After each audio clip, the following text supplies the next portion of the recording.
Iran Israel যুদ্ধের প্রভাব শিলচরে। যুদ্ধের গুজব ঘিরে শিলচরে পেট্রোল পাম্পে উপচে পড়া ভিড়, আতঙ্কে জ্বালানি সংগ্রহে ব্যস্ত মানুষ। ইরান ইসরায়েল যুদ্ধের সম্ভাব্য প্রভাবকে ঘিরে আতঙ্কের আবহ শিলচর শহরে। ডিজেল ও পেট্রোলের ঘাটতি হতে পারে এমন গুজব ছড়িয়ে পড়তেই শহরের প্রায় প্রতিটি পেট্রোল পাম্পে দেখা গেল মানুষের উপচে পড়া ভিড়।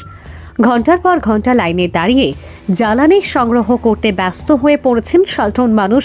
হঠাৎ করেই শিলচর শহরের বিভিন্ন পেট্রোল পাম্পে ভিড় জমাতে শুরু করেন মানুষ। ইরান ও ইসরায়েলের যুদ্ধের কারণে ভবিষ্যতে পেট্রোল ও ডিজেলের ঘাটতি দেখা দিতে পারে এমন একটি গুজব দ্রুত ছড়িয়ে পড়েছে শহর জুড়ে। সেই আতঙ্কেই অনেকেই আগে থেকেই জ্বালানি মজুত করে রাখতে পেট্রোল পাম্পগুলিতে ভিড় করছেন। কাছাড় জেলাবাসীর জন্য একটি গুরুত্বপূর্ণ খবর। কাছাড়ের জেলা শাসক কার্যালয়ের খাদ্য, গণবন্টন ও উপভোক্তা বিষয়ক শাখা পক্ষ থেকে জানানো হয়েছে যে জেলায় পেট্রোল এবং ডিজেলের কোনো ঘাটতি নেই। কিছু পেট্রোল পাম্পে লম্বা লাইন দেখে আতঙ্কিত হওয়ার কারণ নেই। প্রশাসনের পক্ষ থেকে স্পষ্ট জানানো হয়েছে যে জেলার প্রতিটি পাম্পে পর্যাপ্ত জ্বালানি মজুত রয়েছে, তাই অযথা আতঙ্কিত হয়ে ভিড় না করার জন্য অনুরোধ জানানো হচ্ছে।